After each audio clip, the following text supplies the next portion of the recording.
Assalamualaikum warahmatullahi wabarakatuh. Perkenalkan, nama saya Agung Setiabudi, NIM 0420103711, kelas 1E Manajemen. Saya di sini akan menerangkan pembahasan materi tentang perilaku produsen. Teori perilaku produsen. Teori perilaku produsen. Sebelum membahas mengenai teori perilaku produsen, kita perlu mengetahui terlebih dahulu apa itu produsen. Produsen merupakan orang yang menghasilkan barang atau jasa untuk dipasarkan atau dijual. Sedangkan produksi merupakan usaha untuk menciptakan dan meningkatkan nilai guna suatu barang atau jasa untuk dapat memenuhi kebutuhan sehari-hari.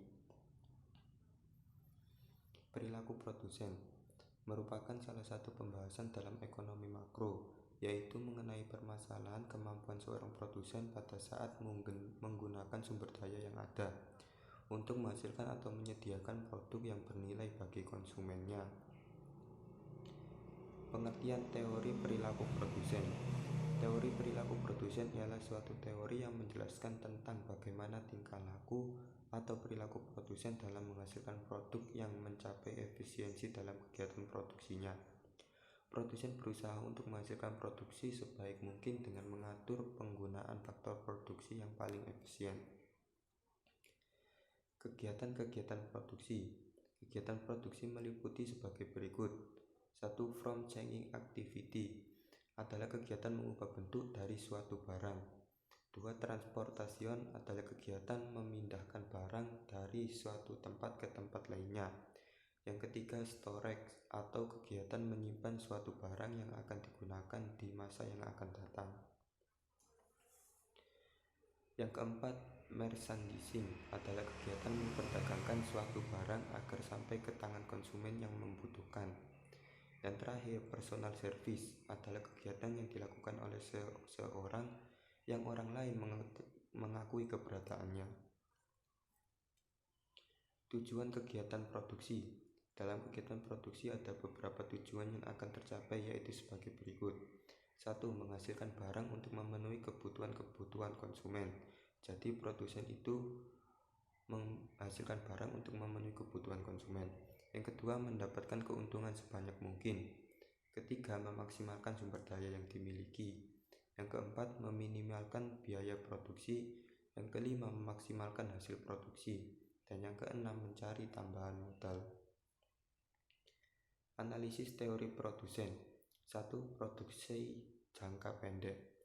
Produksi jangka pendek adalah suatu perusahaan yang memiliki input tetap dalam menentukan beberapa banyaknya jumlah input variabel yang harus digunakan untuk kegiatan produksi. Untuk membuat suatu keputusan, seseorang pengusaha untuk memperhitungkan seberapa besar dampak penambahan input variabel terhadap produksi total. Seorang pengusaha dalam melakukan proses produksi untuk mencapai tujuan yang diinginkan harus menentukan dua macam keputusan, yaitu sebagai berikut. Berapa output yang harus diproduksi dan berapa dan dalam kondisi faktor-faktor produksi input digunakan. 2. Produksi jangka panjang. Produksi jangka panjang adalah suatu proses produksi tidak bisa diukur dengan waktu tertentu, misalnya 5 tahun, 15 tahun, 20 tahun, dan seterusnya. Jangka input yang digunakan untuk proses produksi bersifat variabel. Dengan kata lain, dalam jangka panjang tidak ada input yang tetap. Ada 3 aspek dalam proses produksi adalah sebagai berikut.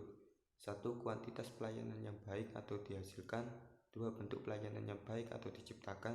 Dan yang ketiga, distribusi spasial temporal dan barang atau jasa yang dihasilkan.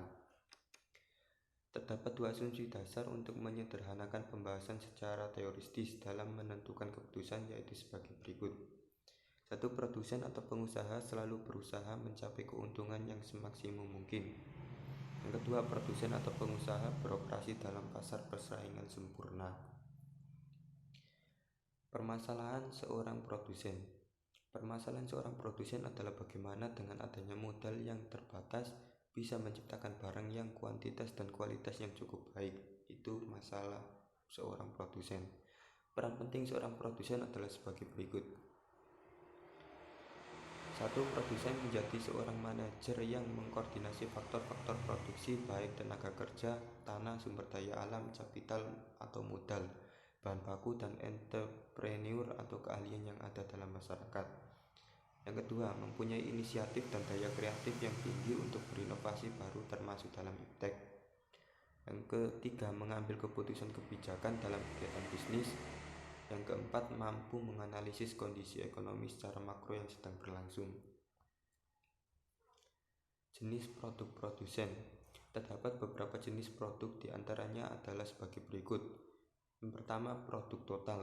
Produk total ialah faktor variabel produksi yang mengidentifikasi suatu output yang mungkin menggunakan berbagai tingkat input variabel. Yang kedua, produk fisik rata-rata. Produk fisik rata-rata ialah total produksi dibagi dengan jumlah unit input variabel yang digunakan. Yang ketiga, produk fisik marginal. Produk fisik marginal dari sebuah input variabel ialah perubahan total output yang disebabkan oleh perubahan satu unit pada input variabel. Demikianlah pembahasan materi yang membahas mengenai teori perilaku produsen. Semoga dapat menambah wawasan dan bermanfaat. Kurang lebihnya dari saya. Apabila ada kata yang tidak menyenangkan, saya mengucapkan beribu-ribu maaf. Sekian dan terima kasih.